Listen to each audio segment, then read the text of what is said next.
अब आप सुने दासा माता की छठा व्रत कथा। एक राजा था, उसकी रानी कोमल लंगी थी। वो फूलों की सैया पर सोया करती थी। एक दिन फूलों के साथ कच्ची कली भी आ गई। कच्ची कली के कारण उसे रात को नींद नहीं आई। वो करवट बदलती रही। राजा ने पूछा, प्रिया, आज क्या बात है जो तुम्हें नींद नहीं आ रही है? रानी ने बताया कि आज फूलों में एक कच्ची कली आ गई है। वो मेरे शरीर में चुभ रही है, उसी कारण मुझे नींद नहीं आ रही है। राजा ने शयन कक्ष में एक दीपक जला रहा था, जिसे ज्योति स्वरूप कहते हैं। ज्योति स्वरूप रानी की बात सुनकर हंसा। राजा ने हाथ जोड़कर उसे हंसने का कारण पूछा। ज्योतिषी स्वरूप ने बताया कि अभी तो रानी को कच्ची कली के कारण इतनी तकलीफ हो रही है। कल सवेरे होने पर जब रानी का सिर का बोझ ढोना पड़ेगा, तब इनकी क्या हालत बनेगी। राजा ने पूछा कि क्या मेरे जीवित रहते ऐसा संभव है? तब दीपक ज्योतिषी स्वरूप ना उतार दिया, हाँ संभव है, तुम्हारे जीते जी संभव है। ज्योतिषी स्वरूप की बात सुनकर राजा ने मन में सोचा कि देववाणी कभी असत्य नहीं होती। होनी को कौन टाल सकता है? रानी को अवश्य बोझ ढोना पड़ेगा, परंतु यह हो सकता है कि यदि मैं इसे एक संदूक में बैठाकर समुंदर में बहा दूं तो संभव है कि यह बोझ ढोने से बच जाए, क्योंकि समुंदर में डूब जाने पर बोझ ढोने से बच जाएगी। राजा ने उसी समय रानी से कहा, चलो मैं तुम्हारे महके में छोड़ आऊं, कुछ दिन तुम वहीं पर रहना। रानी बोली, परंतु महाराज, मेरे महके में तो कोई भी नहीं है, मैं वहाँ किसके पास रहूँगी? राजा ने कहा कि तुम्हारे संबंधी वहाँ बहुत अच्छी दशा में है, मैं उन्हीं के पास तुम्हें भेज देता हूँ। रानी राजा की बात मान लेती है।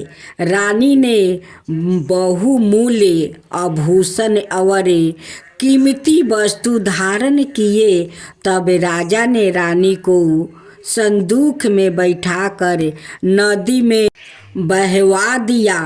वो नदी समुंदर में ऐसी जगह मिलती थी जहाँ पर राजा के बहनोई का राज्य था। समुंदर से मोती निकालने का ठेका राजा के बहनोई ने ले रखा था। वो संदूक बहता बहता जब राजा के बहनोई के इलाकों में पहुंचता तो महलों को आज्ञा देकर संदूक को समुंदर से बाहर निकलवा लिया।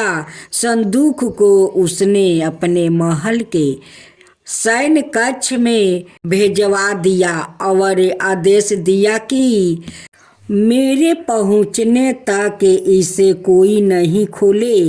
राजा का बहनोई जो उस जगह का सवाई राजा था, उसके शयन कक्ष में संदूक के पहुँचाते ही रानी को पता चला कि इस संदूक को राजा ने समुंदर में पाया है, तो वो फौरन शयन कक्ष में आइए। उसने पहरादारों को हट जाने का कहा। रानी ने संदूक को खोल लिया। उसे संदूक के अंदर 16 श्रृंगार किए एक सौरन सुंदरी मिली। रानी ने अपने मन में सोचा कि यदि राजा इसको इस दशा में देखेंगे तो इसके ही हो जाएंगे और मुझे छोड़ देंगे।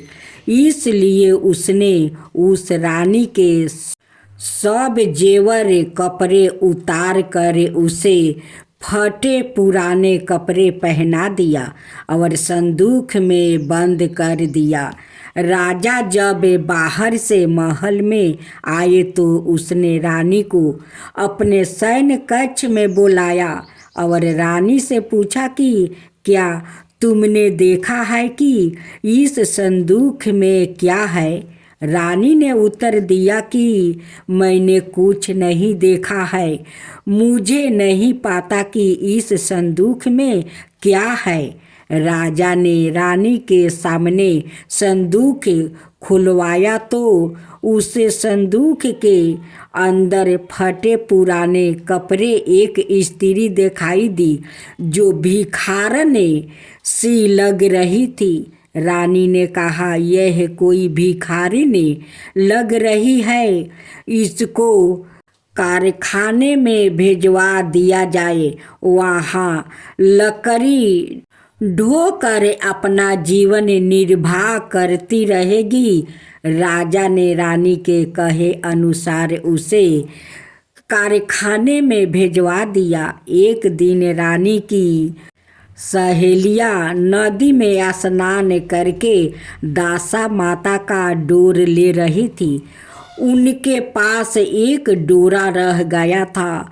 वो यह सोच रही थी कि इस डोर को किसे दिया जाए कि उसी समय लकड़ी ढोने वाली रानी वहां आ गई। उन्होंने उसे रोक कर पूछा, बहन, हमारे साथ दासा माता का एक डोर ले लो। रानी ने कहा कि मुझे डोर लेने में कोई हर्ज नहीं है, परंतु मुझे तो खाने का पेट भर को नहीं दिया जाता है। मैं इस डोर की पूजा कैसे करूँगी। वो बोली कि तुम इस बात की चिंता मत करो। हम हर रोज इस जगह स्नान करने आया करूँगी। 9 दिन तक हम यहाँ पर कथा कहूँगी। तुम भी रोज आकर कथा में शामिल हो जाया करना। 10वें दिन पूजा होगी। तब तक दासा माता चाहेगी तो तुम्हारी दासा बदल जाएगी। रानी ने दासा माता का ध्यान कर डोरा लिया। उसी दिन रानी के पति राजा को यह चिंता हुई कि रानी को संदूक में बंद करके बहा तो दिया था, परंतु पता नहीं उसका क्या हाल होगा। उसकी खोज खबर लेने के लिए राजा एक नौका पर बैठकर नदी की यात्रा करता हुआ अपने बहनोई के यहाँ पहुँचा। संध्या के समय वो अपनी बहन से बोला, मेरे हाथ पैरों में बहुत दर्द हो रहा है, किसी दबाने वाले को बुलवाओ। तब उसकी बहन ने लकड़ी ढोने वाली भिखारिन को बुलाकर लाने की आज्ञा दी। उसे कहा, आज रात तुम मेरे भाई के पैर दबा दो। वो बड़े संकोच में पड़ गया है। अपने मन में सोचने, आज तक मैंने किसी पुरुष को छुआ तक नहीं है। रानी अपने भाई के पैर दबाने के लिए उस पर जोर डाल रही थी, इसलिए लाचार होकर उसने हाँ कर दिया। राजा के पैर दबाते दबाते रानी को उसके पाँव में पदम दिखाई पड़ा। रानी चुपचाप रोने लगी। उसके आंसू राजा के पैरों पर टपक पड़ा। राजा ने उसे पूछा, तुम क्यों रो रही हो? तुम अपना भेद मुझे बताओ। मेरे द्वारा तुमको कोई हानि नहीं होगी। रानी बोली कि जैसा पद्म आपके पैर में है वैसा ही पद्म मेरे पति के पैर में भी था। पहले के दिनों की याद आ जाने पर मुझे रोना आ गया। राजा ने उसे पहचान लिया। राजा बोला, मैं समझ गया, अब तुम्हें पैर दबाने की जरूरत नहीं है। तुम्हारे भाग्य में जो लिखा था वो तुम्हें भोगना ही पड़ा। मैंने उसे टालने के लिए जो उपाय किया था उसका नतीजा उल्टा ही निकला। तुम्हें मेरे जीते जी लकड़ियाँ ढोनी पड़ी। सवेरे हुआ परंतु अतिथि राजा सो कर नहीं उठा और ना पैर दबाने वाली दासी ही कमरे से बाहर निकली। राजा की बहन को चिंता होने लगी। थोड़ी देर के बाद दासी कमरे से बाहर निकली और कारखाने में काम करने चली गई। रानी ने कमरे में जाकर अपने भाई को जगाया। उसका भाई बोला, मेरी तबीयत ठीक नहीं है, मेरा सिर दर्द कर रहा है, मैं अभी आराम करना चाहता हूँ, मेरा मन भी बहुत व्याकुल हो रहा है।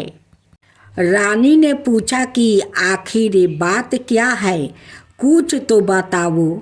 राजा ने कहा, बड़ी शर्म की बात है, मैंने तुम्हारी भाभी को जानबूझकर संदूक में बैठा कर तुम्हारे पास इसलिए भेजा था कि इसे यहाँ आराम से रखा जाएगा, परंतु उसे तो यहाँ लकड़ियाँ ढोनी पड़ रही है।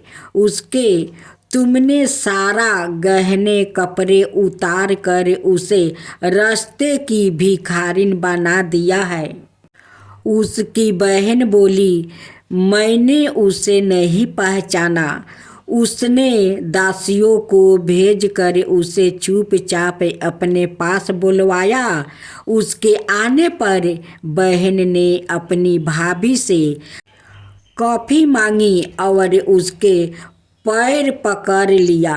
कुछ दिनों तक राजा अपने बहनोई बहन के रह कर रानी को साथ लेकर राजधानी में लौट आया।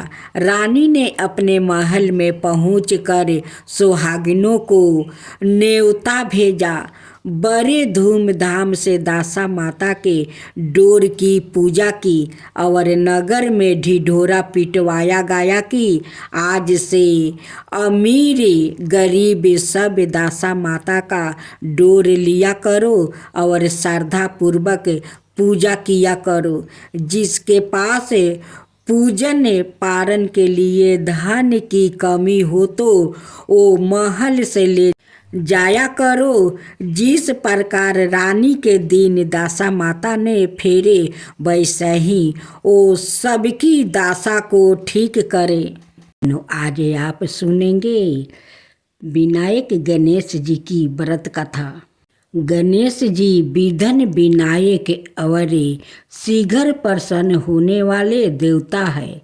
अगर कोई सच्चे मन से गणेश जी की वंदना करता है तो गौरी नंदन तुरंत प्रसन्न होकर उसे आशीर्वाद प्रदान करते हैं। वैसे भी गणेश जी जिस स्थान पर निवास करते हैं उनकी दोनों पत्नियां रिद्धि और सिद्धि भी उनके साथ रहती है। उनके दोनों पुत्र शुभ और लभ्य का आगमन भी गणेश जी के साथ ही होता है। कभी कभी तो भक्त भगवान को असमंस में डाल देते हैं।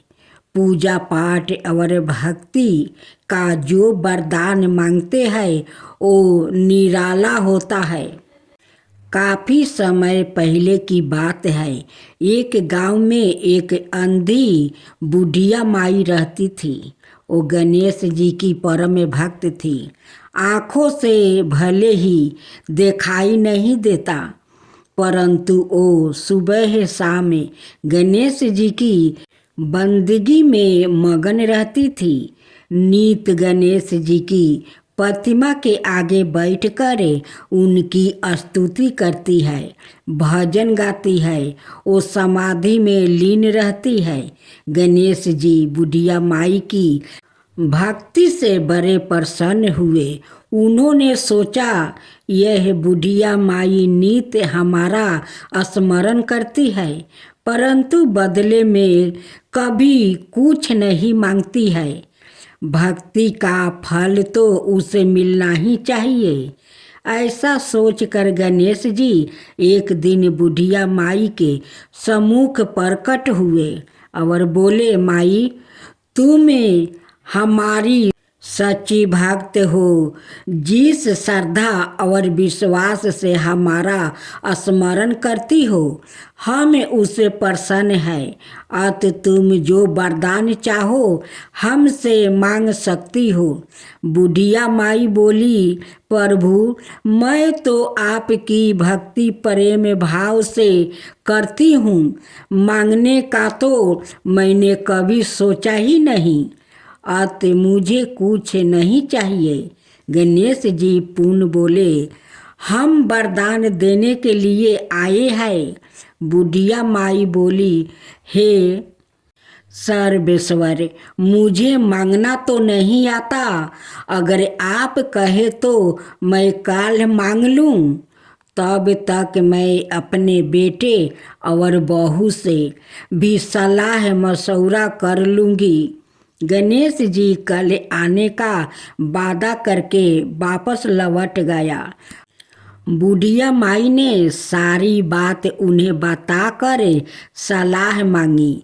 बेटा बोला, माँ तू गणेश जी से ढेर सारा पैसा मांग लो, हमारी गरीब दूर हो जाएगी, सब सुख चैन से रहेंगे। बुढ़िया माई की बहू बोली, नहीं, आप एक सुंदर पोता का वरदान मांग लो। वंश को आगे बढ़ाने वाली भी तो चाहिए। बुढ़िया माई बेटे और बहू की बातें सुनकर असमंस में पड़ गई। उसने सोचा यह दोनों तो अपने अपने मतलब की बातें कर रहे हैं। बुढ़िया माई ने पड़ोसिन से सलाह लेने का मन बनाया। पड़ोसिन भी नेक दिल के थी। उसने बुढ़िया माई को समझाया कि तुम्हारी सारी जिंदगी दुखों में कटी है, अब जो थोड़ा जीवन बचा है वो तो सुख से जी लो। धन अथवा पोते का तुम क्या करोगी? अगर तुम्हारी आंखें ही नहीं है तो यह संसारिक वस्तुओं तुम्हारे लिए व्यर्थ है। अत तुम अपने लिए दोनों आँखों मांग लो। बुढ़िया माई घर लौट आई। बुढ़िया माई और भी सोच में पड़ गई। उसने सोचा कुछ ऐसा मांग लूं जिससे मेरा बहू बेटे सबका भला हो। लेकिन ऐसा क्या हो सकता है? इसी चिंतन में सारा दिन व्यतीत हो गया। बुढ़िया माई कभी कुछ मांगने का मन बनाती तो कभी कुछ, परंतु कुछ भी निर्धारित ना कर सकी। दूसरे दिन गणेश जी पुनः प्रकट हुए और बोले, आप जो भी मांगोगे वो हमारी कृपा से हो जाएगा, यह हमारा वचन है। गणेश जी के पवन वचन सुनकर बुढ़िया माई बोली, हे गणेश राज, यदि आप मुझसे प्रसन्न है तो कृपाए मुझे मन इच्छित वरदान दीजिए। मैं अपने पोते को सोने के गिलास में दूध पीते देखना चाहती हूँ। बुढ़िया माई की बातें सुनकर गणेश जी उसकी सादगी और सरलता पर मुस्कुरा दिया। बोले, तूने तो मुझे ठगा ही लिया है। मैंने तुम्हें एक वरदान मांगने के लिए बोला, परंतु तुमने तो एक वरदान में ही सब कुछ मांग लिया है।